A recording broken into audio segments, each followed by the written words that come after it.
டாஸ்க்கெல்லாம் முடிஞ்சு போச்சு. ஆனா, ஜெஃப்ரி சௌந்தர்யாவோட டவுட்டு முடியவே இல்ல. ஜெஃப்ரி பொறுத்தவரைக்கும் சொல்லிட்டு இருக்காரு, இந்த ஜாக்லினு, ரயான், அதுக்கப்புறம் ரஞ்சித்து 3 பேர் ஒரு கேம் விளையாடுனாங்க. அது எனக்கு என்னவோ ஃபேரா தெரியல. முத்துவ ஏமாத்திட்டு ஒரு கேம் விளையாடுன மாதிரி தான் எனக்கு இருந்தது. சௌந்தர்யா சொல்றாங்க, எனக்கு ஜாக்லின் விளையாடுனது சுத்தமா பிடிக்கவே இல்ல. அன்ஷிதா மேல உட்காந்துக்கிட்டு, அன்ஷிதா தான் உட்காந்துட்டு இருக்கான்னு சொல்லிட்டு அப்படியே மாத்தி புழுகுறா. எனக்கு அவ பண்ணது எதுவுமே சரி கிடையாது. முத்து கூட ஓகே தான். முத்து பொறுத்தவரைக்கும் கேமுன்னு வரும்போது உண்மையா இருப்பான். நீ பார்த்துருக்கியா? ஆனா பேச்சுல பேசும்போது மட்டும் சரி, அவன் இந்த டாஸ்க்குக்காக ஏதோ பண்றான்னு நெனச்சுக்கலாம். ஆனா கேம்ல விளையாடும்போது அவன் வந்து எப்பவுமே பொய் பேச மாட்டான். இந்த நாமினேஷன் ஃப்ரீ பாஸு, அதுக்கப்புறம் இந்த பொம்மை எல்லாமே இவங்க அவங்களுக்கு சாதகமா யூஸ் பண்ணி விளையாடிக்கிட்டாங்க. ஸோ ஏன் ஜாக்லின் அப்படி பண்றான்னு தெரியல. உனக்கு ஏதாவது தெரியுமான்னு சொல்லிட்டு ஜெஃப்ரி கேட்குறாரு. அதுக்கு இவங்களுமே சொல்றாங்க, அவ அப்படிதான் பண்ணிட்டுருக்கா.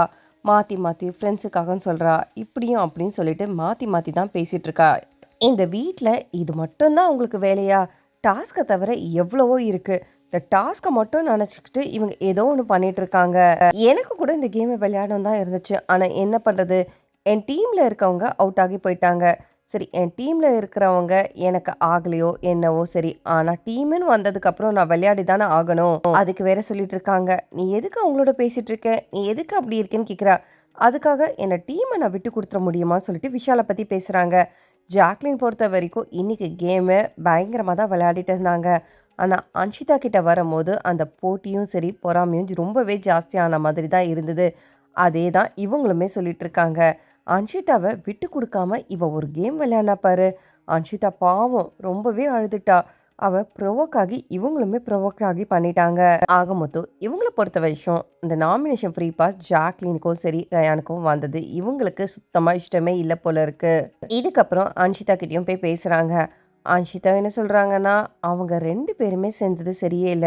மஞ்சரி பாத்தியா? எப்படி ஒரு அன்ஃபேரான ஒரு கேம விளையாடிட்டு இருந்தா.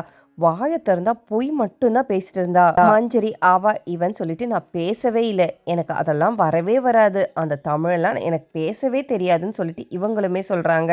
மஞ்சரி பொறுத்த வரைக்கும் இந்த கேம ஆடி முடிச்சிட்டாலும், அன்ஷிதா பண்ணது ஒரு மாதிரி தான் இருக்குன்னு சொல்லிட்டு அதையுமே பேசிட்டு இருக்காங்க. அவ நியாயமா நடந்துக்கல. அடிக்கடி ப்ரொவோக் பண்ற மாரி ஏதோ ஒண்ணு பண்ணிக்கிட்டே இருந்தா. நம்ம விட்டு குடுத்து எவ்வளவோ விளையாடணும். அதுக்கு ஜாக்லினும் அதே தான் சொல்லிட்டு இருக்காங்க. அவ பார்த்தன்னா, ஒவ்வொரு தடவையும் நம்ம மேல உட்கார்ந்தாலும் சரி, அவளுக்கு வேணும்னா நம்ம விட்டு குடுத்து தான் போனோம். ஆனா, இதுவே அவ அந்த மாதிரி பண்ணவே இல்ல.